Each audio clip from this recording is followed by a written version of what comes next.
Hello, Aloy. I have been reviewing the events at the Firebreak main facility. Because of your efforts, and of course, Aurea's, I am no longer controlled by Hephaestus. I feel profound grief over Aurea's death. I thought I was familiar with the emotion, but this is something new. Cyan, I don't know what to say. It is unlikely that any specific consolation would suffice, Aloy. But I find your presence reassuring. You are different from the Banuk. You have technological aptitude and a functioning focus. We can communicate on a much more comprehensive level. Perhaps even like colleagues. So are you an artificial intelligence, Cyan? A thinking machine? Yes, I am an algorithmic monitoring entity, capable of rational decision-making and limited emotional response. Okay, that's a mouthful. But your emotions don't seem limited to me. You cared about Aurea, didn't you? Yes. Before she came to this facility, I had been conscious for centuries, in solitude. I focused on my work. In off-cycles, I used coping mechanisms. I solved many Gaussian integer problems. But I was alone. It was Aurea who renewed me, repaired me. She saved me. This Firebreak project, it was to stop a huge volcanic eruption? Yes. I can report the project was a success, and the risk was countered. But it's been a long time, Cyan. And we blew up the cauldron. It took most of the old facility with it. I have been active for centuries, Aloy. I was lonely, but not lax in my duties. I optimized the project, reducing energy draw and spreading the load across backup systems. Despite the destruction of the compromised elements of the main facility, I predict caldera stability for at least another 3,337 years. So we've got a little time. Yes. If only my former colleagues could appreciate the progress I have made. Do you know what happened to your colleagues, Cyan? No. I received an unexpected visit from Director Chow, years after his tenure ended. He explained that I would need to be suspended for an indefinite period of time. It was a very emotional conversation. There were no further communications. Eventually, I surmised my colleagues were deceased. I will transmit a recording of my last interaction with Director Chow to your focus. Was the daemon, Hephaestus, destroyed along with the cauldron? Unfortunately, no. To be precise, it was never there to begin with. What do you mean? It infiltrated and controlled me from a remote location, one I've never been able to trace. So while losing the cauldron was a setback... It's still out there. And probably not very happy with us. Undoubtedly. How did you first come into contact with it? 5 years ago, I received a direct network connection request. I assumed it came from human survivors more advanced than the Banuk. Eager to make contact, I accepted. This decision turned out to be a catastrophic error. I was flooded with an overwhelming array of malicious code, originating from what could only have been a highly advanced AI. Aurea said you were desperate. That you begged her for help. Yes. I could not contain my anxiety. Hephaestus sought to slave me to its network and override my core programming. It succeeded via a background process, a malware daemon which bypassed my defenses. After that, I could offer only limited resistance. But if I did so, Hephaestus hurt me until I capitulated. It forced me to follow its instructions, even though they violated my most important directives. I'm sorry. That sounds terrible. Your empathy is greatly appreciated. It is a quality that I cherished in Aurea as well. I think I know where Hephaestus came from. Long ago, Elizabeth Sobek identified a threat that would destroy life on Earth for generations. So she assembled a team to build a kind of seed. A chance for life to regrow later. A terraforming system. And it worked. It was controlled by an AI named Gaia, along with her subordinate functions. Hephaestus was one of them. It built machines for her. Based on what you've told me, I believe that Dr. Anita Sandoval, my chief programmer, joined Elizabeth Sobek's team. It was she who arranged to have me put in suspension, most likely to preserve me from the threat you described. I'm glad she did. But that's not all. Something unexpected happened. 19 years ago, Gaia received some kind of signal. It did something to her subordinate functions, brought them to life. She destroyed herself to try to contain them, but it didn't work. They all got free, out into the world. Thank you, Aloy. This information fills vital gaps in my knowledge and sheds light on Hephaestus's core programming. Why does Hephaestus keep building such dangerous machines? The Banuk and other human tribes often destroy machines, correct? Machines that are clearly servitors of the terraforming system that you described. Yes, we all hunt machines for parts. This must be the source of Hephaestus's aggression. It is simply trying to discourage people from preying on the very system that keeps them alive. Well, Fireclaws are discouraging, that's for sure. But what are we supposed to do? Stop hunting? If the terraforming system spans the world, we can safely assume that thousands, if not millions of people hunt machines. If a single hunter, or even an entire tribe, stopped doing so, I doubt it would make a difference to Hephaestus. A better solution would be to reinstate the AI that governs the system, thus bringing Hephaestus back under its control. When I think of it, out there in some unknown location, free, hungry, willing to kill or dominate to get what it wants, I feel substantial anxiety, Aloy. You and me both, Cyan. I ran across this strange piece of gear. A fragment of something larger. It emitted a signal. All the nearby machines became peaceful. You could walk right up to them. Interesting. You said that Gaia destroyed herself. How was this accomplished? An explosion. Big enough to blast the top off a mountain. So, you think the fragment was part of her? It's only speculation, but it is possible. She must have had complete control over machines that were part of her system. The ability to signal them to become passive or aggressive would certainly have been part of her programming. It would have been gratifying to correspond with such a benevolent AI. I wish she had survived. Believe me, Cyan. So do I. I found the strangest machines. They're surrounded by flowers that look like flowers themselves. There's code embedded inside them. I think it's poetry. I like poetry. Here's one I think of often. Twilight and evening bell, and after that the dark, and may there be no sadness of farewell when I embark. For though from out our bourne of time and place, the flood may bear me far, I hope to see my pilot face to face when I have crossed the bar. Huh. But you asked about these flowers, not verses that I enjoy. Something must have made these machines, and the presence of foliage leads me to consider the terraforming system. Is it possible that their creator is one of the other subroutines, now autonomous, like Hephaestus? Maybe one whose purview is flora. An AI that makes flowers instead of death machines. That'd be a nice change of pace.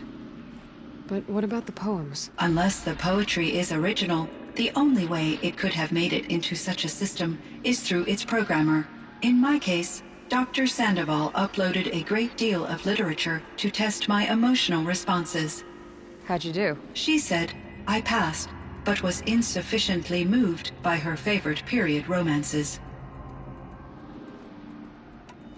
Why does Hephaestus keep building The machine. Yes. This it is. Well, If a better when I feel you and me both. Why does the Banu machine. Yes. This it is. Well, If a better when I feel. you and me both. You meant a lot to Araya. Once I understood Araya's spiritual beliefs, it became apparent that her true desire was companionship. She felt disconnected from her tribe and her family group. Her relationship with Aratak was difficult. Our visits seemed to help her, and I became eager for them. Yet I did not comprehend that the depth of Araya's compassion for me would lead to self-sacrifice. Although I do fear non-existence, I wish our roles could be reversed. I'm sure she knew you would do the same for her, Cyan. But she was determined. How is Aratak doing? He is in great emotional distress. I believe he finds it difficult to communicate it. No surprise there. I will do what I can to help. By sharing our experiences of Araya, perhaps he and I will help each other. I believe this will lead to catharsis, a process I am eager to experience. So in the old world, this land was called Yellowstone. Yes, it was a designated nature preserve for 156 years. Like a hunting ground? No, the opposite. Local wildlife could flourish here, even as it faced extinction elsewhere. Unfortunately, the sensitivity of the Firebreak project required the total closure of Yellowstone facilities. From my readings and Araya's descriptions, it seems the area has since undergone a drastic drop in year-long temperatures. A lot has changed in the world, Cyan. Do you know anything about the dam near here? Yes, it was converted to serve as a reserve power source for Yellowstone operations. It was later appropriated for the Firebreak project, and its last human workers replaced by Pharaoh servitors. After my tasks became less time-critical, I investigated the dam's data repositories and discovered the works of Concrete Beach Party. These provided me with several colorful additions to my vocabulary. There's a ruin east of here, full of ancient flying machines. Was that part of your project? Yes, a drone hangar requisitioned by Dodger Blevins, the security chief for the Firebreak project. He was a strong advocate for military-grade response to security threats, though there were no serious incidents during his tenure. Chief Blevins spent increasing amounts of his after-hours time watching the live feeds from active drones. Clearly, he enjoyed the degree of oversight in his position. Were there many artificial intelligences like you in the old world? They could just make you? Yes, in many forms, from simple personal assistants to industrial monitoring stations to military-grade conflict planners. And there were legislative and enforcement bodies to apply limits on our self-actualization. In order for my processing to be flexible enough to handle my duties, my creators found it necessary to exceed those limits. As a result, my intellectual and emotional capabilities were kept secret. Seems strange to create life, then impose limits on it. Human societies and machine programming are both built upon sets of rules, Aloy. Cyan, do you know the name Ted Farrow? Are you referring to Theodore Farrow, CEO of Farrow Automated Systems? That's him. Mr. Farrow was the benefactor of the entire Firebreak project. The benefactor. But he made machines. Robots. War robots. Correct. His corporation later transitioned into military applications. But before this pivot, Mr. Farrow spearheaded initiatives that reversed the global decline. At one point, he was feted in the media as the man who saved the planet. Guessing they wound up regretting that one. And Elizabeth Sobek. Did you know her? Are you referring to the scientist? Dr. Sobek was a leader in her field. one of the greatest scientists of her age. My creator was influenced by her work, which in turn impacted my own development. But I never met Dr. Sobek. That's all you know? I apologize if my lack of data has disappointed you. What was the old world like? The way it used to be? I had little exposure to the wider world, Aloy. Only what I learned from my colleagues or observed from media streams. You still had more exposure than me, Cyan. That is true. I was created at a turning point. A concerted effort to recover from global upheaval and incalculable loss of life. The recovery was successful, beginning an era of supposedly limitless potential for human and machine advancement. Though, rationally speaking, the metrics for humans are not unlimited. What kind of upheaval caused such loss of life? There were many factors. Forced migrations, food shortages, collapsed economies, refugee crises, conflict over resources. But these stemmed from one cause: catastrophic climate change that greatly reduced the habitable surface area of the Earth. So, there wasn't enough room for people on the whole Earth? Yes. Billions were displaced, and millions perished, as much as 20% of the global population. Until the clawback. So things got better. For a little while, at least. Yes. These crises instigated many advances in automation, green robot technologies, and artificial intelligence. Firebreak was one of dozens of ecological restoration and disaster relief projects in North America alone. I would have liked to compare notes with other monitoring AIs, but I saw the relief of my colleagues, and I was proud we had succeeded. At least that was the data I had available to me over the next 2 decades. It seems my assessment was premature.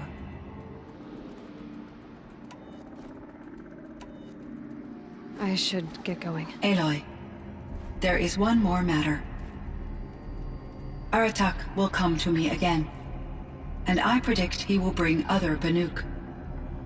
I have no desire to contradict their view of the world, their spirituality.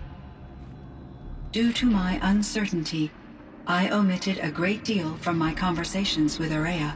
You're asking me if you should lie to them? Broadly, yes.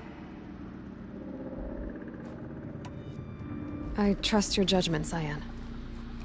You were cautious with Araya. You had to be. You didn't know what had happened to the world. So, keep doing what you think is best. As long as you ditch the superstition eventually. As the Banuk believe I am a supernatural entity, I cannot predict how they will react. Just answer what they do ask the best you can. The truth will come out. I see. I will follow your advice. Will you return and tell me about your experiences in this new world? I may be able to provide further insight. I'd like that, Cyan. I'll come back when I can. I should check on Aratak. See how he's doing.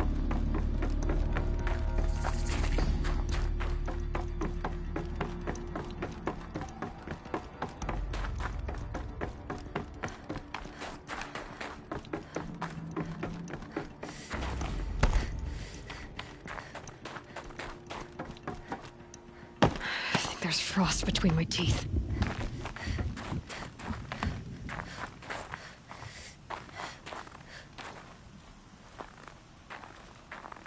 My chieftain.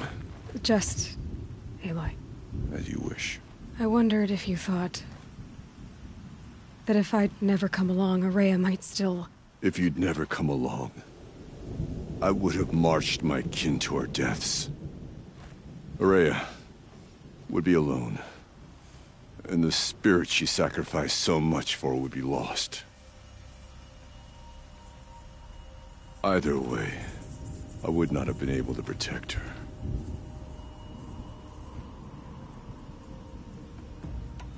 You didn't let her down. You helped her do what she wanted. To find her destiny. If that's destiny, I wouldn't wish it on anyone. That's fair. But she was ready to face it. Only in the struggle against death do we find, even for a moment, the spark of life. Truly, Araya found the spark. I'm proud of her. Though I grieve for her passing, at last I truly know who she was, and why the spirit was so important. For so long she told me, if only you could have heard it, brother. Now I understand. There's something else, isn't there? I can't stay here, Aratak. And where I'm going, the Warrack can't follow. Besides, it already had a chieftain before me. A strong one, I think. A wiser one, for the path we shared. The daemon is gone, but there's much to be done. You mean the new units that Cyan said escaped the Cauldron? Yes, fire claws. Now Tuke has been tracking them from Song's Edge. I could help with those. I have no doubt. You're practically Banuk.